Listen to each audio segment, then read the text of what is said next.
Assalamualaikum warahmatullahi wabarakatuh. Bismillah, alhamdulillah, alhamdulillahilladzi asra bi'abdihi lailam minal masjidil harami ilal masjidil aqsa. Wassalatu wassalamu ala sayyidina Muhammadin wa ala alihi wa ashabihi ajma'in, amma ba'd. Ulama'anal kiram wa habaibanal afadil yang kita muliakan, para sesepuh, para alim, wabil khusus Kiai Haji Maksum Aka, yang kita hormati pelaksana tugas Bupati Kudus, beliau Bapak Dr. Haji Muhammad Hartopo beserta Ibu. Yang kita hormati Forkominda, beliau Bapak Kapolres, Bapak Dandim, Bapak Kepala Kejaksaan, Ketua Pengadilan, juga Ketua DPRD beserta seluruh anggotanya. Yang kita hormati Bapak Ki Haji Asrofi Masito, Ketua PCNU Kudus. Beliau juga Bapak Dr. Haji Ahmad Hilal Majid, Ketua PD Muhammadiyah. Juga para tamu undangan, para tokoh masyarakat seluruhnya, baik yang hadir secara langsung ataupun yang mengikuti acara malam hari ini dengan wasilah Zoom juga YouTube, seluruhnya yang semoga oleh Allah kita senantiasa diberikan kekuatan lahir batin, diberikan kesehatan dan petunjuk-petunjuk jalan yang lurus.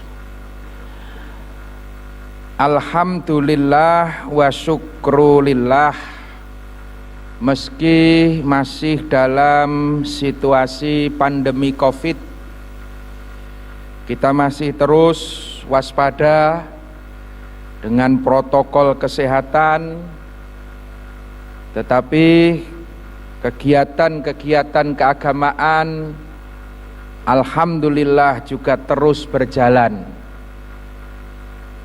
Karena apa? Di samping kita butuh imunitas, kekebalan tubuh agar kita bisa kuat melawan COVID-19, tentu kita juga tidak boleh meninggalkan imanitas, kekuatan iman kita. Karena seluruh penyakit, musibah datangnya dari Allah.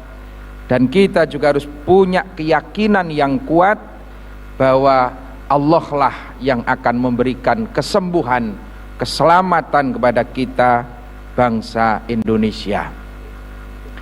Bapak Ibu sekalian yang kami hormati, malam hari ini kita bersama-sama memperingati satu peristiwa besar, yakni Isra dan Mi'rajnya Rasulullah Sallallahu Alaihi Wasallam.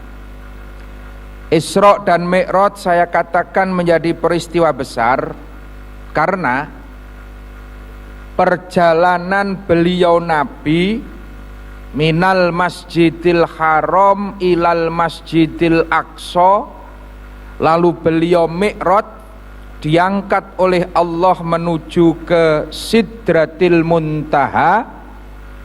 Ini mengandung beberapa hikmah-hikmah yang besar. Satu di antaranya, Isra Mi'raj adalah ujian keimanan, sekaligus menjadi bukti keagungan Allah, kekuasaan Allah yang mutlak. Perjalanan dari Masjidil Haram yang terletak di Makkah menuju ke Masjidil Aqsa yang ada di Yerusalem Ini tentu bukan perjalanan yang pendek, ribuan kilometer. Saat itu mode transportasi paling cepat hanya naik kuda, paling naik unta.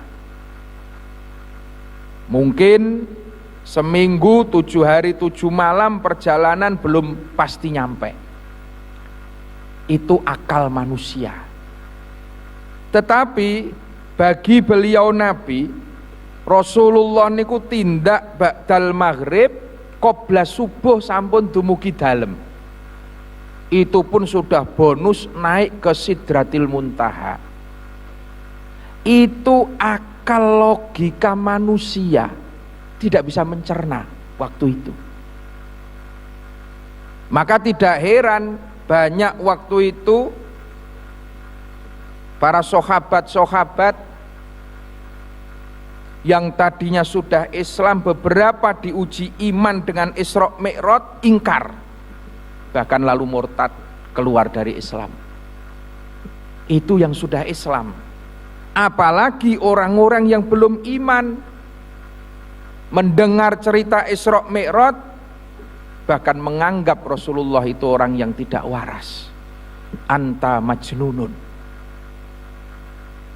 Yang sudah iman saja banyak yang akhirnya goyah. Tapi bagi para sahabat-sahabat pilihan,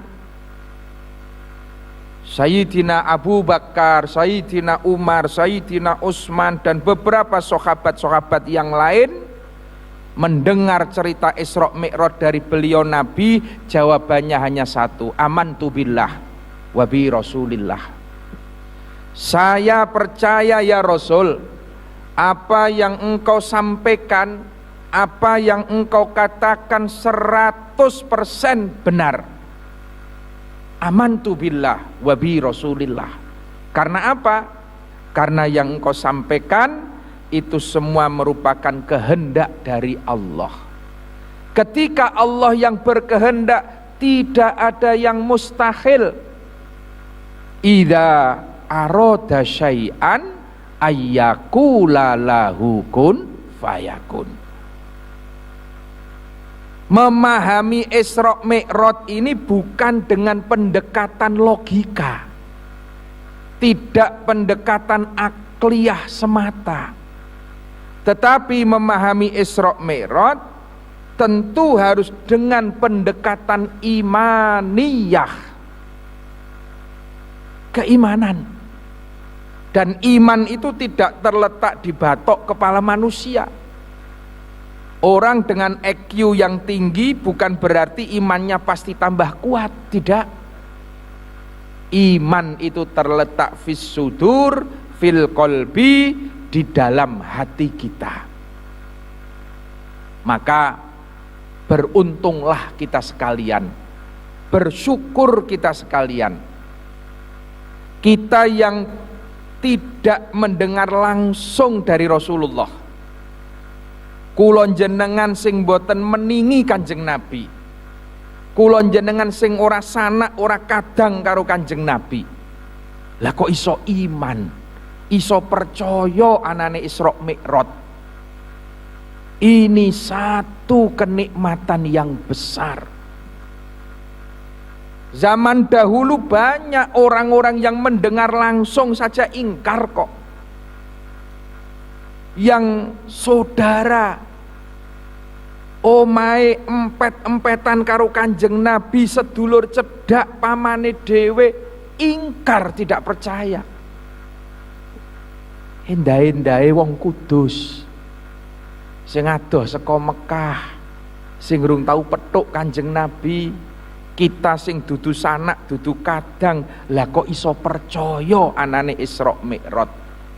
Ini satu nikmat yang besar, hidayah pituduhe Gusti Allah.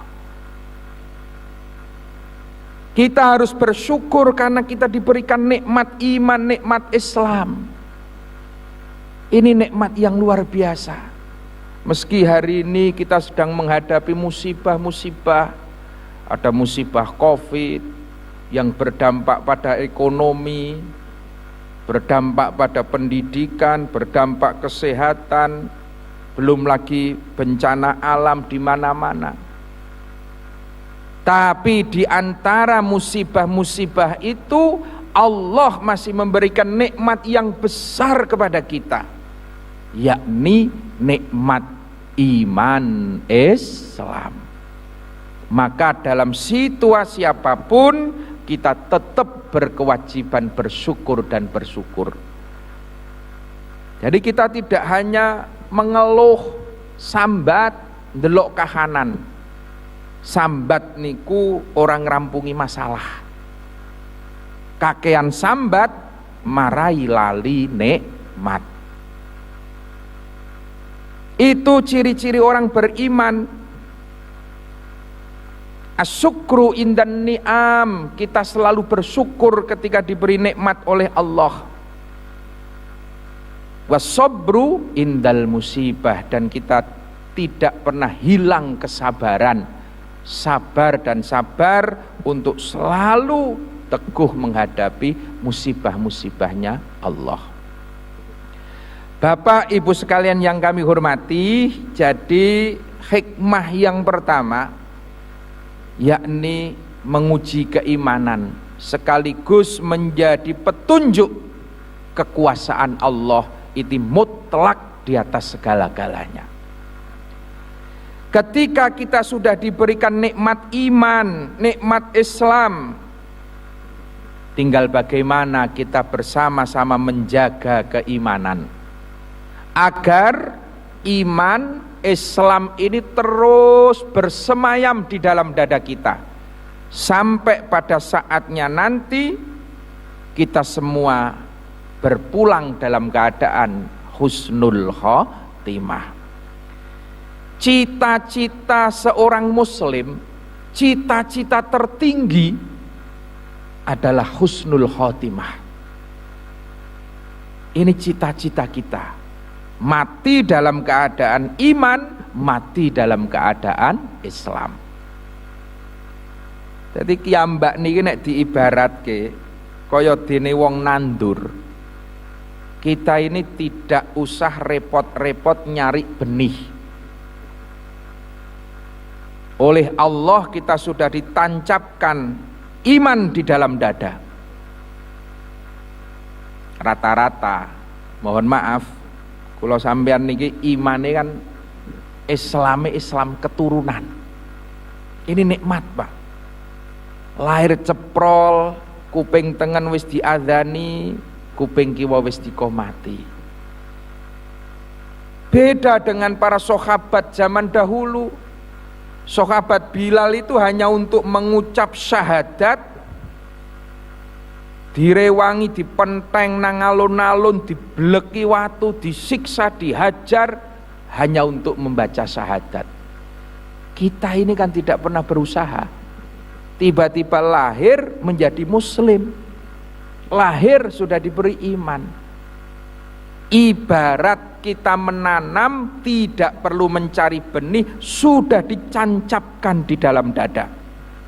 Tinggal sekarang bagaimana agar benih ini terus hidup, subur, dan nantinya kita akan panen kenikmatan yang abadi besok di Jannatul Firdaus. Allahumma amin.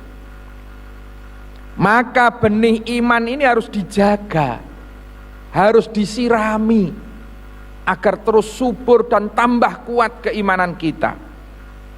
Maka selaras dengan itu Rasulullah akhirnya diangkat naik oleh Allah, dimi'rajkan menuju ke Sidratil Muntaha. Untuk apa?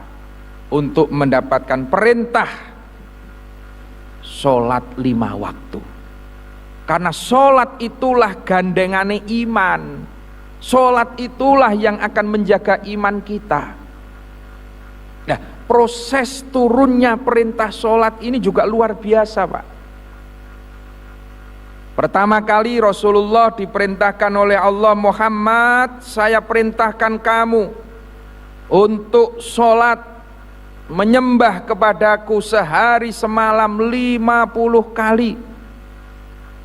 Pinten Gusti? 50. Ini hanya untuk saya atau dengan seluruh sahabat-sahabat saya, umat saya? Allah dawuh, itu untuk kamu dan seluruh umatmu. Rasulullah lantas berpikir, iya nek kula sih kuat, tapi mangkeh umat kula dos pundi. Ini loh tipikal pemimpin sejati. Tidak pernah hanya berpikir untuk dirinya sendiri, tetapi berpikir untuk umatnya, berpikir untuk masyarakatnya. Rasulullah itu sepanjang hari yang beliau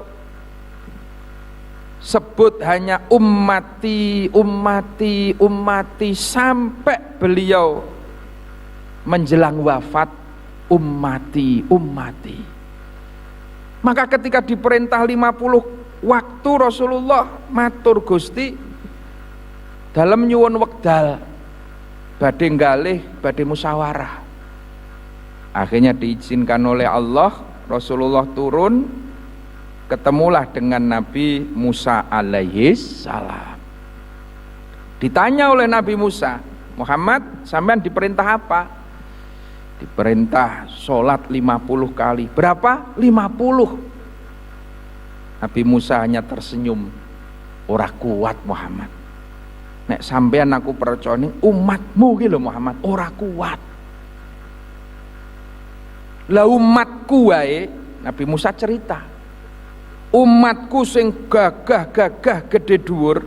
Riwayat itu menyampaikan umatnya Nabi Musa itu, Nabi Musa niku riyen dhuwure 5 dhira, Pak. 5 dhira niku mungkin ya sak monten niku lah, sak wit klopo. Gagah gede dhuwur, kuwi wae kon ngibadah seminggu pisan tiap Jumat tok lho. Jek akeh sing absen. Tiap Jumat tok lho, ora do mangkat, mangsane Jumatan malah budal mancing. Niku umat Nabi Musa, Pak. Lah terus pripun? Sampean nyuwun lah keringanan nang ngersane Allah. Mesakno umat sampean. Akhirnya Nabi Muhammad naik matur kepada Allah, Gusti, dalem nyuwun keringanan, mboten kiyat umat kula Gusti. Ya wis tak suda Muhammad.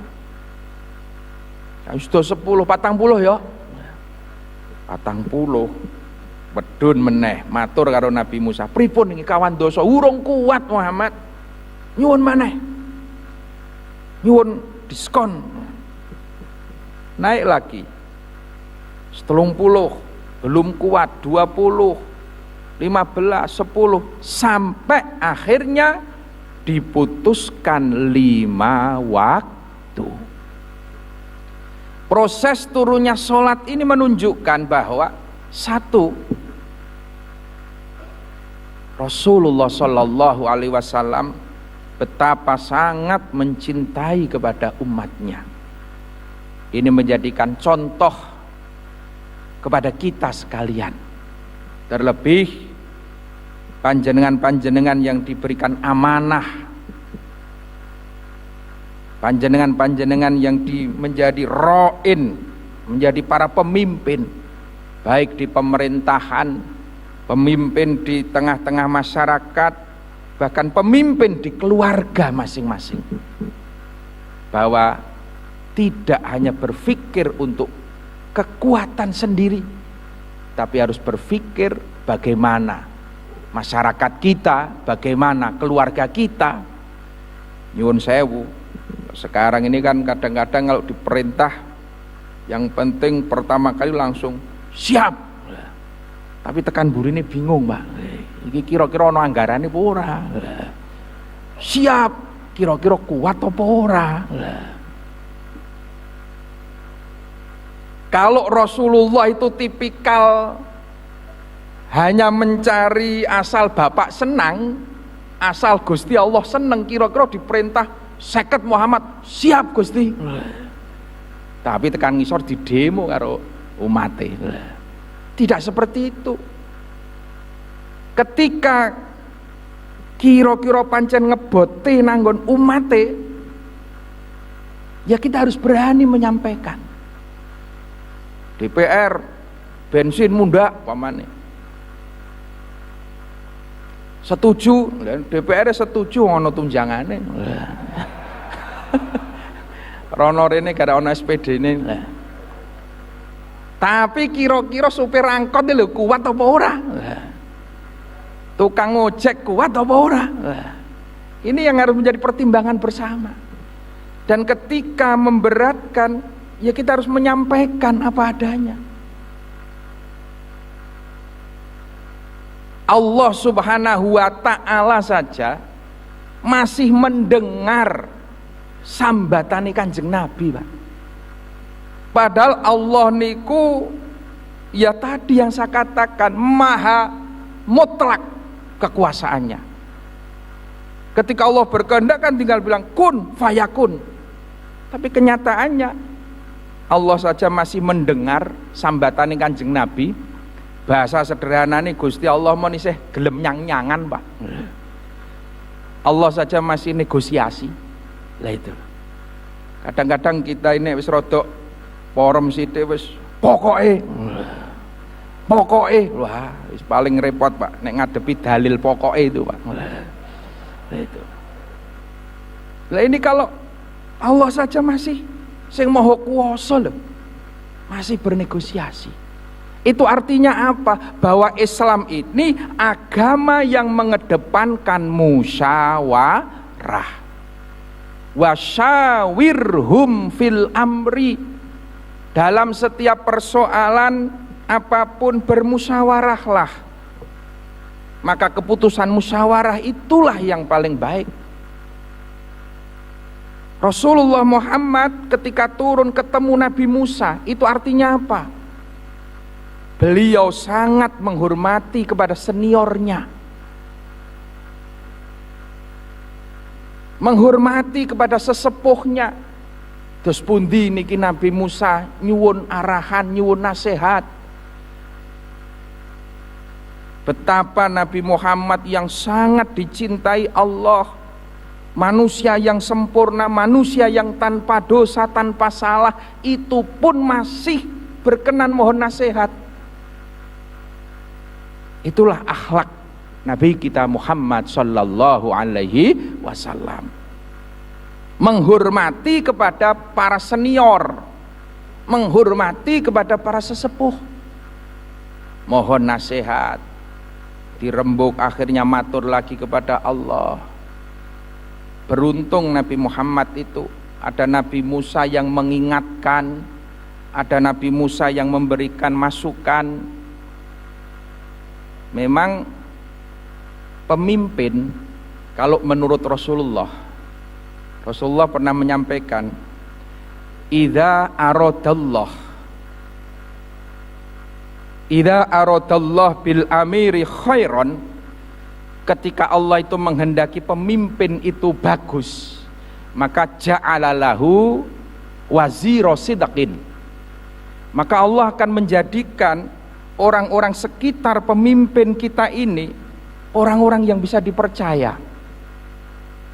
Idza nasiya dzakarahu, ketika pemimpin itu lupa maka wazir, orang-orang sekitar ini mau mengingatkan. Wa idza dzakara, dan ketika pemimpin kita ini sudah ingat, sudah lurus, a'anahu, maka orang-orang sekitar itu akan mendorongnya, menolongnya. Tapi wa idza arada ghairu dzalik, ketika Allah itu menghendaki bukan kebaikan kepada pemimpin tersebut, ja'ala lahu wazira su'in, Allah akan menjadikan orang-orang sekitar pemimpin itu orang-orang yang berperangai buruk. Idza nasiya lam yudzakkirhu, ketika pemimpin itu lupa, orang-orang sekitar itu tidak akan mengingatkan. Bahkan mungkin malah terus mendorong, sing penting pimpinane seneng, padahal dia salah. Wa idza Kata Rasulullah, wa idza dzakara lam yu'inhu, sebaliknya ketika pemimpin ini berlaku benar, kanan kirinya justru tidak mendukung. Nah itulah, maka kita berharap moga-moga Pak Bupati, Pak Hartopo ini dikelilingi oleh wazir sidqin, orang-orang yang berani berkata, ketika beliau lupa, ingatkan bareng-bareng. Dan ketika beliau mengambil kebijakan yang benar, kita dorong bersama-sama. Itulah ciri-ciri pemimpin yang baik menurut Rasulullah. Ketika pemimpin itu baik, maka Allah akan menciptakan kanan kirinya ini, penasihat-penasihatnya ini, wazir sidqin, orang-orang yang bisa dipercaya. Yang ketika pemimpin itu lupa, dzakarahu, dia akan mengingatkan. Dan ketika itu berlaku benar, a'anahu, maka dia akan mendorong, menyemangati. Betapapun beratnya, monggo Pak Bupati, niki kedah dilampahi, itu akan mendorong. Tapi sebaliknya, ketika Allah tidak menghendaki pemimpin itu baik, maka Allah akan menciptakan kanan kirinya ini hanya orang-orang yang tadi, ABS tadi, yang asal senang, yang akhirnya apa? Idza nasya lam yudzakirhu. Ketika pemimpin kita lupa, lam yudzakirhu, dia tidak mau mengingatkan. Wa idza dzakara lam yu'inhu, dan ketika pemimpin itu benar, dia tidak akan mau menolong dan mendorongnya. Nah itulah, maka sekali lagi bahwa di Islam ini adalah agama yang mengedepankan musyawarah, kabeh iso dirembuk gitu loh. Maka dikatakan innad dina yusrun, agama itu mudah kok. Waman yushaddid, barang siapa yang mempersulit agama, ghaliba, maka dia akan kalah oleh agama itu sendiri. Dalam situasi Covid umpamanya, Covid, satu daerah pandemik, banyak yang terpapar, maka masjid harus tutup, monggo. Kalau memang rekomendasi dari medis ini harus tutup dulu, tutup. Jumatan prei ora apa-apa. Loh. Jadi khifdun nafas muqaddamun ala khifdiddin. Menjaga kesehatan ini muqaddamun, harus didahulukan daripada menjaga agama. Lah kok Masjid Kudus, Masjidil Haram aja sempat tutup, kurang ampuh apa? Masjid Nabawi sempat tutup karena Covid. Haji saja yang wajib Indonesia kemarin juga sempat dipending hajinya. Demi apa? Demi kesehatan. Tapi nek ora patek pandemik ya aja melu-melu tutup. Ini harus rekomendasi dari gugus tugas. Ini desa harus tutup dulu. Oke, kita ikutilah. Jadi agama niku sekali lagi innad dina yusrun. Agama itu gampang, jangan kamu persulit. Tapi aja disepelekno. Oh, kalau jenengan buka ting mahali kitab fikih, udzur Jumat niku kathah, Pak. Udan deres we, udzur kok ora budal ora apa-apa. Pemene udan virus.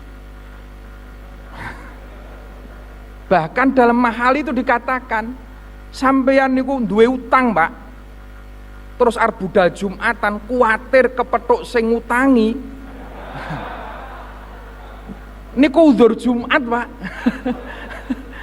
Gak Jumatan sing timbangane petuk nang masjid geger. Udzur Jumat niku. Dadi agama ki aja digawe sepaneng-sepaneng lah itu loh. Nek insyaallah nek jenengan ngaji tekan mahali kok rada longgar lah. Saniki niku sing beragama sing waton begagrak niku sing marake repot. Lah niki Ya kita belajar ketika Allah itu memerintahkan 50, 40, 30 sampai 5 waktu. Allah itu sudah paham dan tahu kekuatan kita. La yukallifullahu nafsan illa wus'aha. Allah tidak akan memerintahkan sesuatu yang kita tidak kuat. Tapi ketika sudah diputuskan 5 waktu, ya konsisten. Ini sudah proses panjang. Wis diputus nodok 5 waktu. Rasulullah juga konsisten. Begitu kondur, turun sampai ke Mekah, langsung beliau kampanye. As-sholatu wa imaduddin. Langsung beliau mengajak umatnya, ayo kita sholat 5 waktu.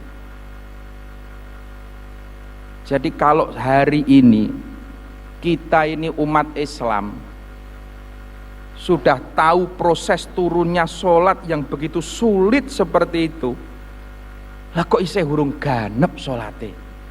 Niki jenengane wong sing ora menghargai perjuangane Kanjeng Nabi. Coba Kanjeng Nabi mbiyen ora mikir awak dhewe. Muhammad ping 50 tenan ya, Pak. Awak dhewe jengklit sedina ping 50 kapan macule. Tapi oleh Rasulullah sudah diperjuangkan dari 50 menjadi 5 waktu. Maka kita juga harus konsisten. Inilah pelajaran kita berdemokrasi. Musyawarah, ayo kita diskusi, nyang-nyangan. Tapi begitu diputus nodok, sudah keputusan, ya kita harus ikuti. Ini keputusan bersama. Maka saya sering sampaikan kalau di kampung-kampung, ayolah, nek sampean ora setuju ngomongo, ojo nang ngarep meneng nang mburi bendol. Dijak rapat RT, ditakoni piye pendapate? Oh nderek mawon nderek.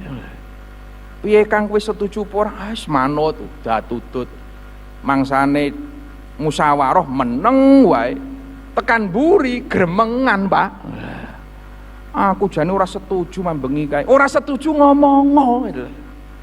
Aku jane gak setuju. Lho kok meneng wae? Ya wong Jawa niku pancen senengane blangkon, Pak.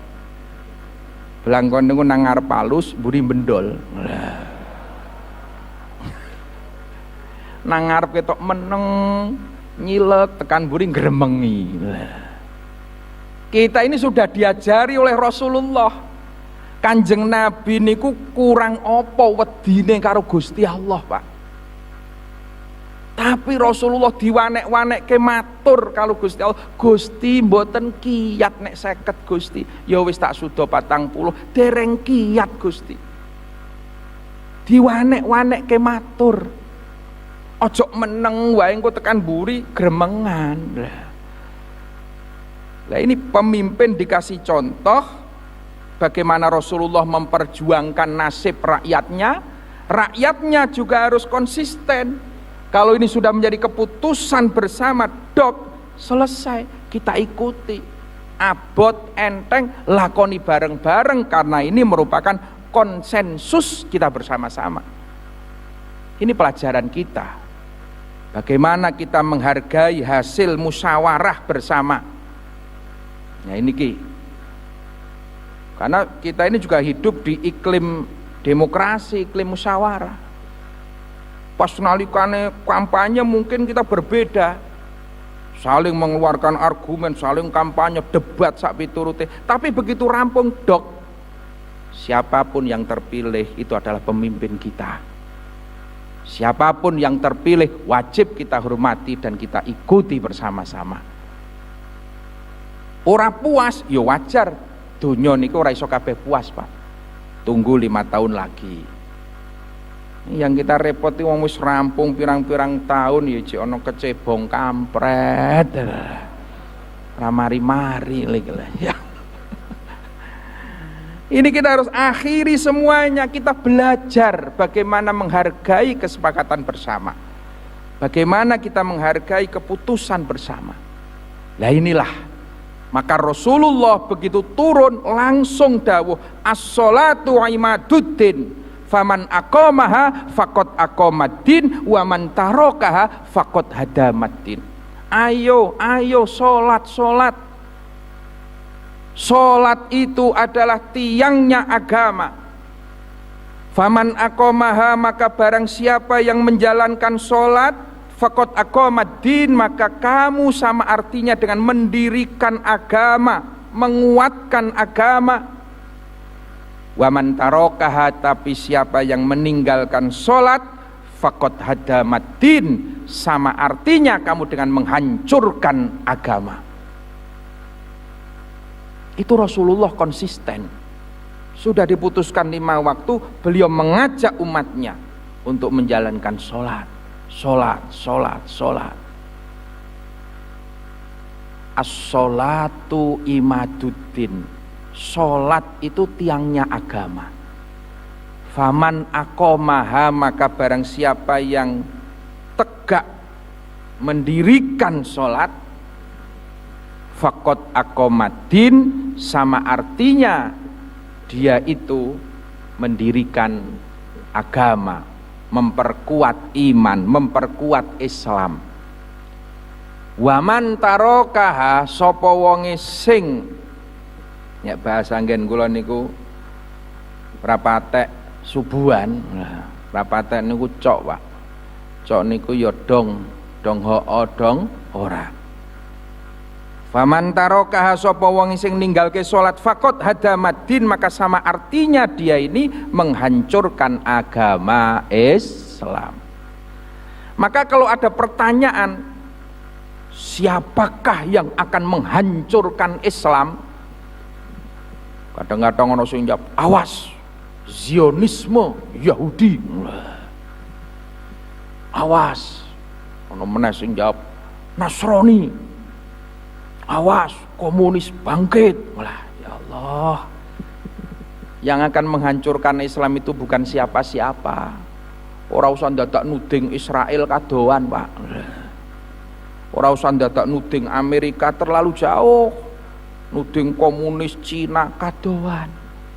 Yang akan menghancurkan Islam itu justru man tarakaha, kata Rasulullah. Yang akan menghancurkan Islam itu ya orang Islam sendiri yang meninggalkan sholat. Sing nyepelekno sholat kuwi lho yang akan menghancurkan Islam. Karena sholat itu tiang, Pak, cagake agama niku sholat. Iki tiangnya akeh banget, tapi nek ora do dilakoni maka kropos dan akan hancur. Akan hancur dengan sendirinya. Maka ketika umat Islam ini sholatnya tertib 5 waktu syukur jamaah, Islam ini akan kuat. Umat Islam tidak perlu berkecil hati. Umat Islam tidak perlu terlalu was-was kuatir. Wis to nek wong Islam niki salate jejeg kuat Islam niku, Pak. Dadi wong Islam kok ora pede kadang-kadang. Itu awas komunis, jenggirat wedi meneh. Awas Yahudi wedi meneh. Ora iso maju-maju. Asal kita ini sholatnya 5 waktu tertib, faman aqamaha, kata Rasulullah, aqamaddin, kuat agamamu. Nah, disinilah hikmah terbesar dari Isra Mi'raj ini adalah bagaimana kita meningkatkan kualitas sholat kita. Itu artinya kita akan memperkuat keislaman kita. Bagaimana kita menertibkan sholat 5 waktu kita. Pernah ada salah satu survei, kita ini memang mayoritas muslim, Pak. 90% masyarakat kita muslim. Tapi ketika ditelaah lebih jauh, diteliti lebih dalam, berapa persen umat Islam yang konsisten dengan sholat 5 waktunya? Ini survei sekitar 10-an tahun yang lalu, awal 2000-an saya membaca. Waktu itu di survei itu muncul angka hanya sekitar 35%, Pak, yang konsisten dengan sholat 5 waktunya. Ini kan prihatin Berarti kalau ada 10 orang muslim jalan bareng, bisa dipastikan sing sholati tertib ming wong 3,5. 3,5 Pak. Sing setengah iki maksudnya ya sholate ming hobine ming mahriban terus. Dijak subuhan iki jan urung gelem tenan Pak. Sing hobi mahriban itu pun sudah sangat bersyukur. Alhamdulillah Gus, kula niku tiap dina ra ketung ming maghrib. Tangga kula niku lho salat mingguan Jumatan terus. Sing salat Jumat lho jek pede. Mending Gus kula seminggu pisan Jumatan. Pak D kula niku salate tahunan dong bodoh. Ya Allah. Ini gambaran Islam di negara kita, Pak. Gambaran Islam di negara kita. 35%. Berarti yang 65%, mohon maaf, Islamnya nggak sekedar simbol KTP.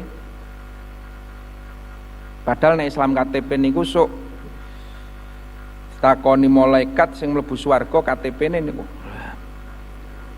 Nang lawang swarga ditakoni agamamu apa, Kang? Islam. Buktine ndi? Niki KTP kula. Karo malaikat jaluk KTP-ne, KTP-ne lebokke bleng, menungsone pancal neraka, Pak. Mulon ampun supe njing nek pecah KTP-ne dibeto. Karo kartu BPJS.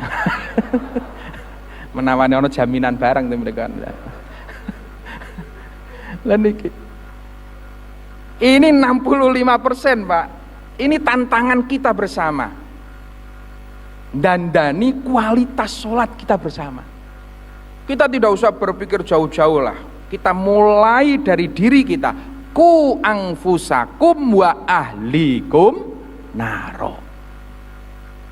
Dimulai dari diri kita. Sholate monggo. Wong saniki nek ditakoni jujur, wis mulai tukang macul, bakul, pejabat sampai ke kiai. Salat niku abot napa enteng? Abot, Pak, jujur, Pak, abot. Pagi jam 4:30 kita mendengar azan hayyalas shalah. Kadang-kadang malah mapake selimut meneh. Selah 4:30.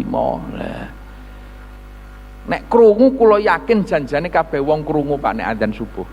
Pun lah. Wong sakniki niki tiap RT ana musala towane we 4 ngalor ngidul ngiwonengen. Saya yakin pasti denger. Cuman pertanyaane sing krungu terus gelem menyat ki lho pira ngono lho. Ini kalau kita tidak memaksa, tidak bakalan kita bangkit. Tapi awak dhewe kudu meksa. Krungu adzan, adem, moto jek ngantuk, kita bangun, kita paksa. Ambil air wudu, mangkat nang musola, mangkat nang masjid, Allahu Akbar, jihadan fi sabilillah. Jihad, Pak. Jihad niku maknane tenanan. Jadi awak dewi maksa awake esuk mangkat nang masjid jihadan fi sabilillah. Niku kudu dipeksa. Awan jam 12. Tengah-tengah rapat krungu adzan. Leren sik rapate, ambil air wudu, berangkat ke musola. Nang tengah-tengah pasar pas rame-ramene bakulan krungu adzan, leren sik, tinggalkan sejenak, ambil air wudu, naik ke masjid, Allahu Akbar, jihad. Sing nang tengah sawah macul krungu adzan, gletake pacule, leren sik zuhuran, jihad dan fi sabi. Jadi jihad niku harus kita maknai luas lah. Jihad zaman sakniki niku ora kudu nggawa bedil, Pak. Jihad zaman sakniki tidak harus mengayunkan pedang tombak seperti dulu, Pak. Mungkin hanya dengan bangun kita jam 4:30, ambil air wudhu, berangkat ke musola, berangkat ke masjid, tiap jengkal langkah kaki kita insya Allah akan tercatat amalan jihad dan fi sabilillah. jihadan fi sabilillah. Tengah-tengah rapat krungu adzan leren jihadan fi sabilillah. Karena jihad yang paling besar kata Rasulullah itu jihad melawan bukan siapa-siapa, ning mungsuhe hawa nafsu. Nafsu kita itu 4:30 jek pengen turu, Pak. Nafsu kita itu jam 12 awan jek pengen nyambut gawe, Pak. Ini yang harus kita lawan bersama-sama. Kudu dipaksa. Kalau ada orang tanya, Kiai pripun to salat niku ben iso istiqomah dongane? Dongane ya gampang. Allahumma paksan wa jihadan. Kudu dipaksa. Ketika kita yang tua-tua saja masih harus memaksa diri, apalagi anak-anak kita. Mari kita budayakan di keluarga kita, di anak kita, di menantu kita, di cucu-cucu kita, untuk bagaimana sholat tepat waktu. Niki lho, niki sing abot, Pak. Saniki pun kathah kados kula sampeyan tiyang sepuh wis ora telaten ngoprak-oprak bocah sholat.